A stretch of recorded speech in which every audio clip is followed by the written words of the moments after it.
अब जो पोजीशन है गुरु की, गुरु 4 सितंबर को वक्री हो गए थे, ये रेट्रोग्रेशन मोशन में चले गए थे, और अब जो है वो 31 दिसंबर को, 4 सितंबर से लेकर 31 दिसंबर यानी कि 118 दिन के बाद वो मार्गी होने जा रहे हैं। अब बकरी और मार्गी का जो मेंशन किया गया है होरा प्राशर शास्त्र में भी, फल दीपिका में भी, कि कोई भी प्लांट जब वक्री होता है तो वो अपने अच्छे या बुरे दोनों तरह के फल तेजी के साथ देता है, तेजी के साथ देता है जब वो वक्री होता है। ये डिपेंड करता है कि आपकी कुंडली में वो पोजीशन क्या है, पोजीशन जी।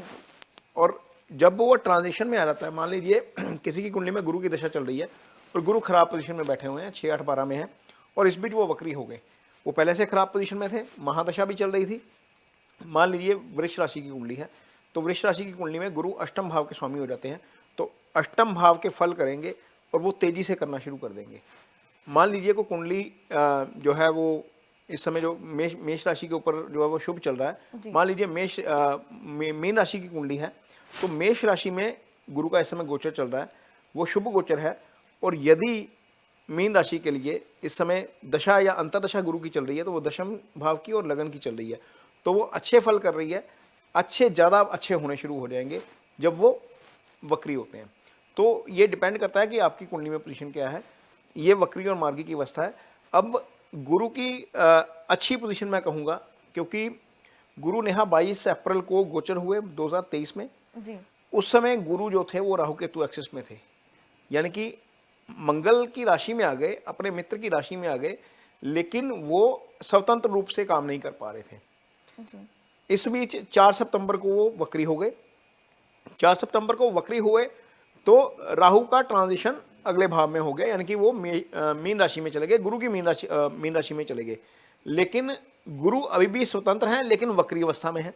तो गुरु अब मार्गी हो जाएंगे, मार्गी होने से जब सीधी चाल चलेंगे तो निश्चित तौर पर काफी राशियों को उसका फायदा होगा। जी सर, अब जैसे बात राशियों की चल रही है और आपने जैसे कहा कि बहुत सारी राशियों का फायदा भी होगा, तो चलिए अब वो जानते हैं कि कौन सी राशियां हैं जिनका फायदा होने वाला है। देखिए नेहा, सबसे पहली तो मीन राशि है। गुरु का गोचर शास्त्रों के मुताबिक, मैं शास्त्रों के मुताबिक ही बोलूँगा, यहाँ पर हम ये नहीं बोलेंगे कि करोड़पति बना देंगे या आपको माला माल कर देंगे, वो स्थिति नहीं है। हाँ, स्थितियाँ कुछ बेहतर हो जाएंगी। हाँ, स्थितियाँ बेहतर होंगी। गुरु जिन चीज़ों के कारक हैं वो चीज़ समझिए पहले। गुरु आपकी कुंडली में, किसी भी कुंडली में नेहा, गुरु 4 भावों के कारक होते हैं, और गुरु एक लौते प्लैनेट है जो 4 भावों के कारक होते हैं। जी। गुरु दूसरे भाव के कारक हैं, ये धन स्थान है। गुरु पंचम के कारक हैं, ये हायर एजुकेशन है, आपका स्टेट ऑफ माइंड है और इजी गेन्स का भाव है।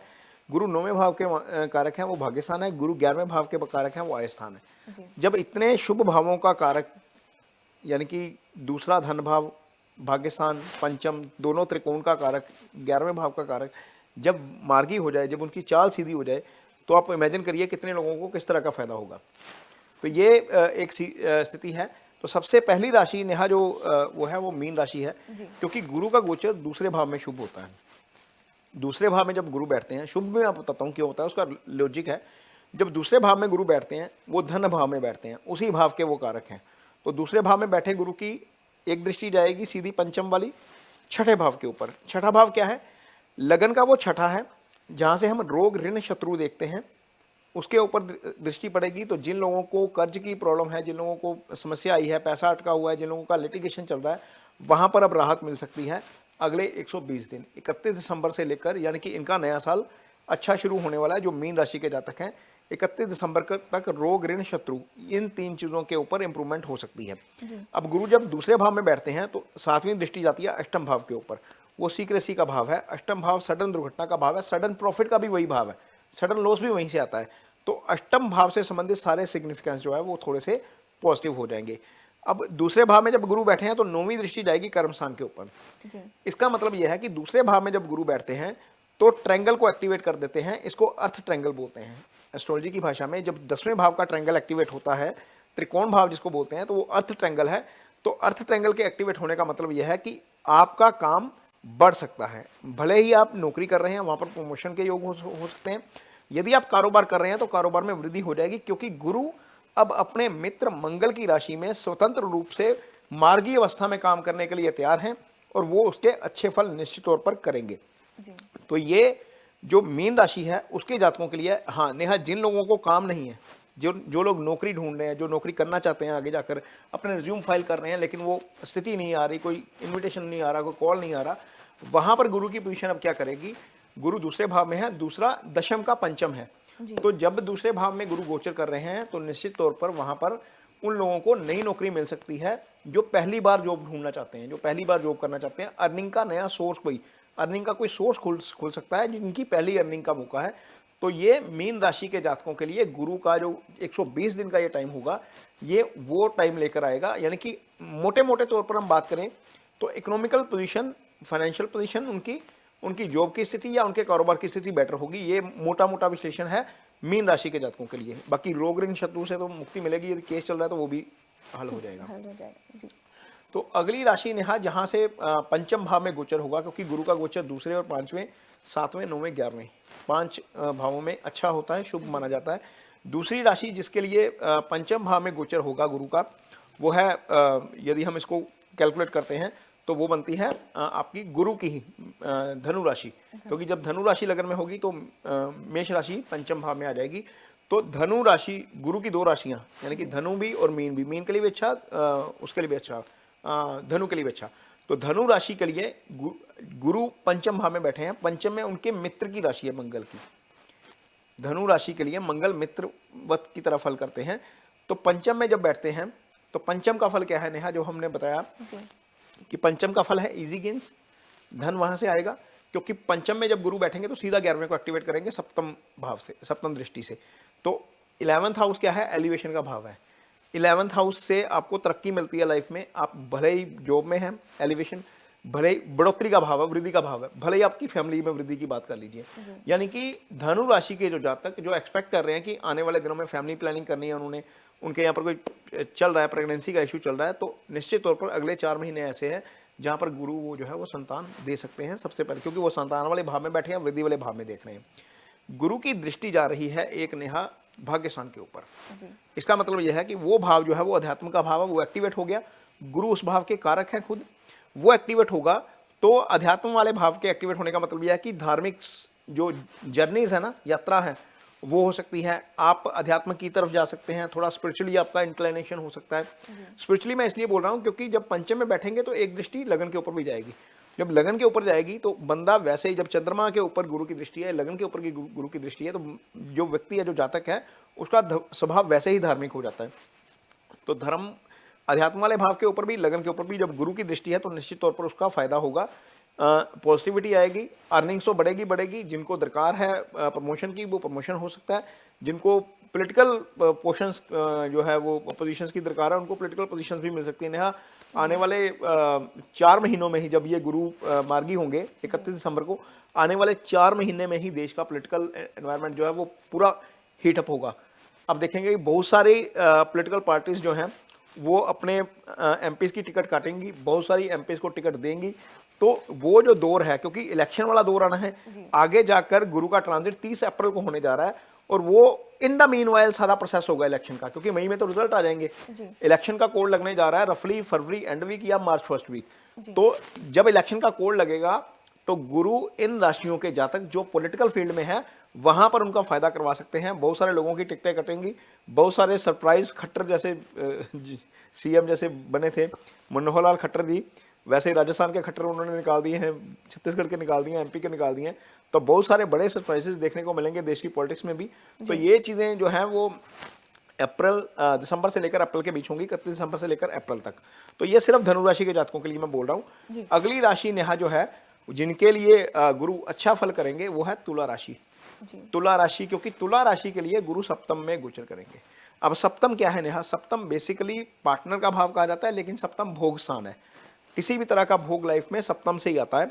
तो सप्तम में जब गुरु बैठे हैं तो उनकी दृष्टि जाती है अगेन 11वें भाव के ऊपर। जैसे धनु राशि की जातकों की के लिए गुरु की सीधी दृष्टि जाती है 11वें भाव के ऊपर, जो तुला राशि के जातक हैं उनके लिए 11वें भाव के ऊपर गुरु की दृष्टि रहेगी।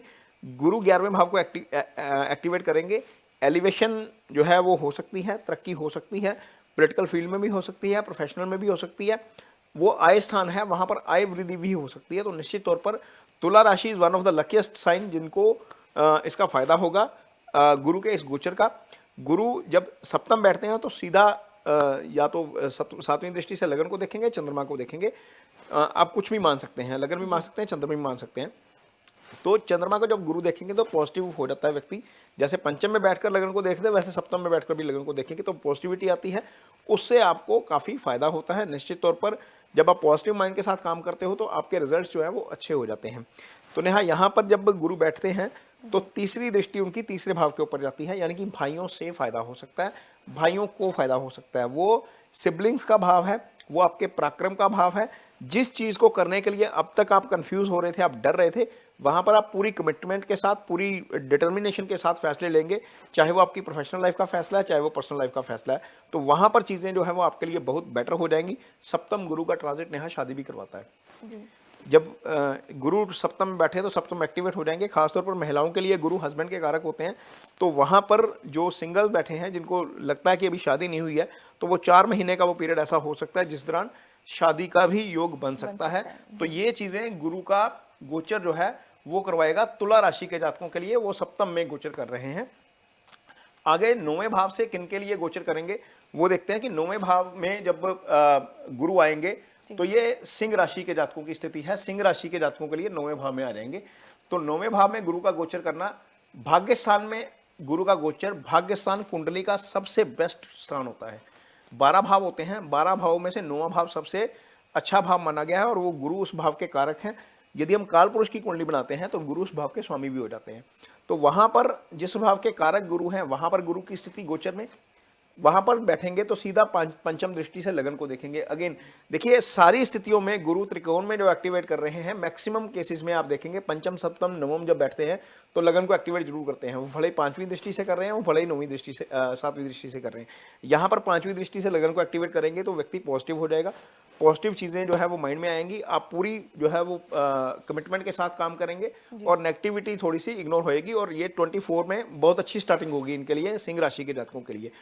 अब जब गुरु यहां पर बैठे हैं जी। तो एक दृष्टि अगेन तीसरे भाव के ऊपर, जैसे इस भाव के लिए थी वो तीसरे, वो 7वीं थी, 5वीं थी, यहाँ पर 7वीं थी। तो भाइयों से फायदा हो सकता है, भाई को फायदा हो सकता है। वही डिसीजन मेकिंग जो है वो कमिटमेंट के साथ करेंगे, पूरी डिटर्मिनेशन के साथ करेंगे। जहां पर कंफ्यूजन थी वो कंफ्यूजन जो है वो निकल जाएगी। जी। अब यहाँ पर एक चीज थोड़ी सी अलग है नेहा इस राशि के जातकों के लिए। यहाँ पर गुरु 9वें बैठे हैं और पंचम को एक्टिवेट कर देंगे। पंचम क्या है? जो सिंगल है उनके लिए रिलेशनशिप का स्थान है। यानी कि जो कोई व्यक्ति सिंगल है इस राशि का, उनको हो सकता है कि कोई ना कोई पार्टनर मिल जाए। जिनके लिए पेरेंट्स ढूंढ रहे हैं उनका रिश्ता हो जाए। जिनके यहाँ पर संतान नहीं है उनको संतान की प्राप्ति हो सकती है, क्योंकि पंचम से संतान का भी विचार किया जाता है। गुरु संतान के कारक ग्रह हैं। तो निश्चित तौर पर इस राशि के लिए भी गुरु का गोचर काफी अच्छा रहने वाला है। और अगली जो राशि है, जो 5वीं राशि है जिसके लिए गुरु का गोचर अच्छा रहेगा, वो है मिथुन राशि। मिथुन राशि के लिए गुरु 11वें भाव में गोचर करेंगे। 11वें भाव से जब वो दृष्टि देंगे, अगेन वो तीसरे भाव को देंगे। 11वां भाव धन का भाव है, आय का भाव है। आय के भाव के कारक गुरु हैं, जैसे धन भाव के कारक गुरु हैं। वहां पर गुरु बैठेंगे, 5वीं दृष्टि से सीधा तीसरे भाव को देखेंगे और वहां पर भाइयों से फायदा हो सकता है, भाइयों को फायदा हो सकता है। पहले तो यह है कि बहुत सारी ऐसी राशियां हैं जहां पर नेहा भाइयों से फायदा हो रहा है, या भाइयों के साथ यदि रिलेशनशिप खराब है तो वहां पर रिलेशनशिप में इंप्रूवमेंट हो सकती है। फैसले पूरी कमिटमेंट के साथ, पूरी डिटर्मिनेशन के साथ लेंगे। और जब गुरु वहां पर बैठते हैं 11वें भाव में, तो अगेन पंचम को एक्टिवेट करते हैं 7वीं दृष्टि से। पंचम फिर अगेन वो मैरिज वाला, रिलेशनशिप वाला भाव है। जो सिंगल्स हैं उनके लिए कोई रिलेशनशिप आ सकता है, रिश्ता आ सकता है। जिनके फैमिली मेंबर ढूंढ रहे हैं उनको उसका फायदा हो सकता है। जिनके संतान नहीं है उनको संतान आ सकती है। और जो शादी की वेट कर रहे हैं उनकी शादी भी हो सकती है, क्योंकि 4 महीने गुरु सप्तम को भी एक्टिव रखेंगे। सप्तम के ऊपर 5वीं दृष्टि जाएगी। जब 11वें भाव में गुरु गोचर करते हैं तो उनकी 9वीं दृष्टि जो है वो सप्तम भाव के ऊपर जाती है। तो 9वीं दृष्टि से वो सप्तम को एक्टिवेट करेंगे। तो सप्तम से शादी देखी जाती है, सप्तम से पार्टनर देखा जाता है, सप्तम भोग स्थान है। तो यहाँ पर जितने भी बिजनेस पार्टनर है, चाहे या आपका लाइफ पार्टनर है, यदि कन्फ्लिक्ट चल रहा है तो कन्फ्लिक्ट दूर हो सकता है। यदि सिंगल है, शादी के लिए लड़का ढूंढा जा रहा है, लड़की ढूंढी जा रही है, तो शादी हो सकती है। यदि पार्टनर के साथ कोई कन्फ्लिक्ट चल रहा है, बिजनेस पार्टनर के साथ, तो वहां पर भी कन्फ्लिक्ट दूर हो सकता है। तो ये 5 राशियां हैं नेहा जिनको इसका फायदा होगा। कौन सी टर्म्स में होगा, कौन से भाव एक्टिवेट होंगे, ये सारी चीजें हैं। इसमें कहीं पर भी लॉटरी की बात नहीं है, किसी में कहीं पर भी करोड़पति बनाने वाली बात नहीं है, क्योंकि ये योग हर साल बनता है। हर साल कुछ लोगों को फायदा होता है, कुछ लोगों को पॉलिटिकली फायदा होगा, कुछ लोगों को लाइफ में प्रमोशन का फायदा होगा, कुछ लोगों का बिजनेस जो है वो एक्सील करेगा और बहुत मीन्स अच्छे लेवल पर करेगा, क्योंकि गुरु की दृष्टि अपने आप में बहुत, गुरु सबसे पॉजिटिव प्लैनेट है, गुरु की दृष्टि अपने आप में बहुत शुभ होती है। तो दृष्टियां जब शुभ होती हैं, गोचर जब शुभ होता है, तो आपको निश्चित तौर पर उसका फायदा मिलता ही मिलता है। जी सर, अभी आपने कहा कि इन राशियों पर अच्छा प्रभाव पड़ेगा, तो जी। क्या कुछ राशियां ऐसी भी हैं जिनके ऊपर प्रभाव उल्ट भी पड़ सकते हैं? हाँ नेहा, देखिए सबसे पहले तो गुरु का 6ठे 8वें 12वें का गोचर अच्छा नहीं होता, तो जी 3 सर, 5 यहाँ पर एक सवाल हो रहा है कि जैसे आपने कहा कि जब गुरु मार्गी हो जाएंगे तो इनकी चाल सीधी हो जाएगी, अगर चाल सीधी हो जाएगी फिर प्रभाव उल्टा क्यों पड़ेगा? प्रभाव उल्टा नहीं पड़ेगा, क्योंकि उसका जो गोचर गुरु की स्थिति है ना, गोचर वाली स्थिति खराब है। आप समझिए, प्रभाव नहीं उल्टा पड़ेगा, प्रभाव सीधा ही रहता है गुरु का। आपकी कुंडली में गुरु की स्थिति पर डिपेंड करता है। चाल तो सीधी चलेंगे, उन्होंने अपनी चाल करनी है। मान लीजिए गुरु आपकी कुंडली में अष्टम के स्वामी हैं, तो वो अष्टम के ही फल करेंगे ना। यदि 12वें भाव के स्वामी है, वो 12वें के ही फल करेंगे। अब 6ठे भाव में बैठे हैं, तो 6ठे 8वें 12वें का फल करना उनकी ड्यूटी है। भले ही वो अच्छे वो प्लैनेट हैं, शुभ प्लैनेट माने जाते हैं, लेकिन ये ऐसी स्थिति है, मान लीजिए आप एक थाने में वो लगी है, SHO लगे हैं, और आपके ऊपर का जो ऑफिसर है वो आ जाता है थोड़ा सा स्ट्रिक्ट आ जाता है, स्ट्रिक्ट कह लीजिए, करप्ट कह लीजिए, कुछ भी कह लीजिए। आपको वो काम करना पड़ता है जो वो कहता है, वो आपके अनुसार हो ना हो।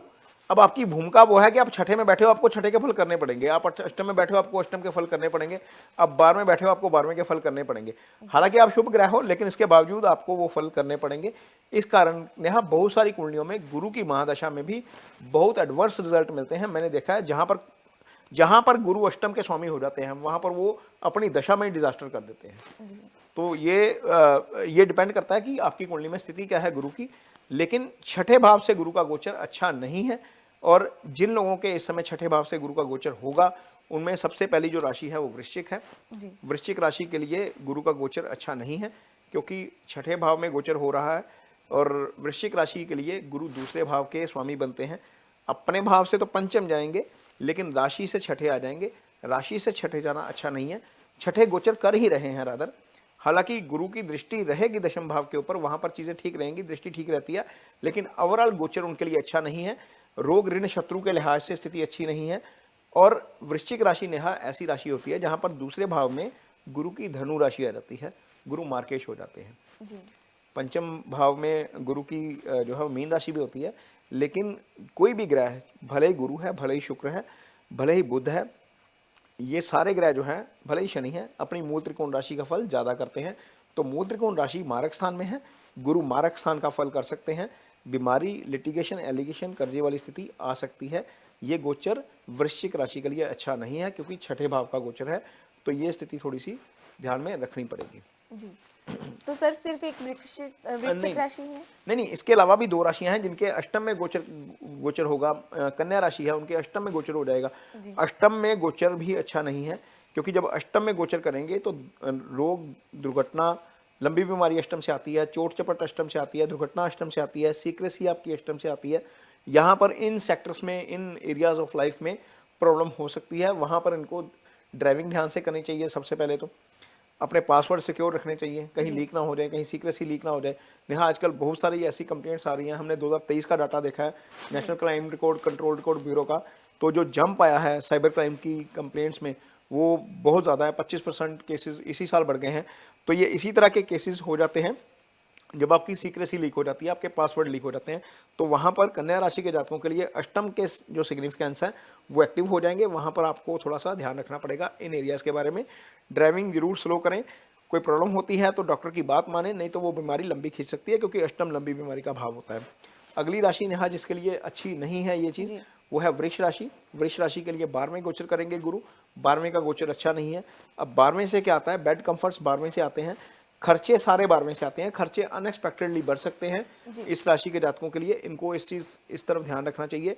आपकी बॉडी में लेफ्ट आई 12वें भाव से देखी जाती है नेहा, वहाँ पर आई साइट में दिक्कत हो सकती है। स्लीपिंग डिसऑर्डर जैसी समस्या हो सकती है, क्योंकि सारे जो स्लीपिंग से संबंधित सारी समस्याएं 12वें भाव से आती हैं। मोक्ष 12वें भाव से आता है, वो भाव अच्छा नहीं है। इसलिए 6, 8, 12 में किसी भी ग्रह का गोचर अच्छा नहीं होता, सिवाय शुक्र के। शुक्र को 12वें का दोष नहीं लगता, बाकी सारे 12वें जाकर वीक हो जाते हैं, या वहाँ से संबंधित सिग्निफिकेंस जो है वो डिस्टर्ब करते हैं। तो गुरु उनमें से एक है जो 6, 8, 12 में अच्छा फल नहीं करेंगे। तो ये 3 राशियां हैं जिनके लिए अच्छा नहीं होगा। बाकी जो 4 राशियां बची हैं उनके लिए गुरु न्यूट्रल ही रहेंगे, कुछ राशियां केंद्र में रहेंगी, बहुत ज़्यादा दिक्कत वाली बात नहीं है। नेहा, गुरु के बारे में कहा जाता है जी कि गुरु जिस भाव में बैठते हैं उस भाव की हानि करते हैं। हानि तब करेंगे जब गुरु अकेले होंगे। गुरु किसी प्लैनेट के साथ हो जाएंगे तब हानि नहीं करेंगे, क्योंकि वो उस प्लैनेट के गुण भी ले लेंगे, उस प्लैनेट के साथ संबंध भी फल करेंगे। प्लैनेट जब बैठते हैं एक दूसरे के साथ तो एक दूसरे के गुणों का दान प्रदान भी कर लेते हैं। तो जब गुरु अकेले होते हैं तो हानि करते हैं, जब गुरु किसी के साथ हो जाते हैं, किसी की दृष्टि में हो जाते हैं, फिर हानि नहीं करते। ये भी इसलिए कहा जाता है क्योंकि कालपुरुष की कुंडली में गुरु की मीन राशि 12वें भाव में चली जाती है, तो गुरु 12वें भाव के भी फल करना शुरू कर देते हैं। इसलिए वो कहा जाता है कि सप्तम में गुरु है तो शादी जो है डिस्टर्ब हो जाती है। तो ये चीज़ें हैं गोचर की, जिनको गुरु की महादशा चल रही है, अंतरदशा चल रही है नेहा, उनको कुछ रेमेडीज करनी चाहिए। सबसे अच्छी रेमेडीज नेहा वो ये है जो शास्त्रों में भी बताई गई है कि आप ज्ञान को फैलाइए। गुरु चूंकि ज्ञान के कारक हैं, अब ज्ञान किस तरह से फैलेगा इस इरा में, इस युग में? आप किसी बच्चे की स्टडी स्पॉन्सर कर सकते हैं। ऐसा नहीं है कि आपको जाकर पूरी उसकी फीस साल की दे देनी है, आपको पूरी बुक्स का सेट दे देना है। कुछ भी जितनी आपकी कैपेसिटी है, भले ही आपकी ये 10 रुपए की कैपेसिटी है तो आप एक बच्चे को, नीडी बच्चे को पेन भी लेकर देंगे, वो भी गुरु की रेमेडी हो जाएगी। तो ये चीज़ नेहा ज़रूर करनी चाहिए।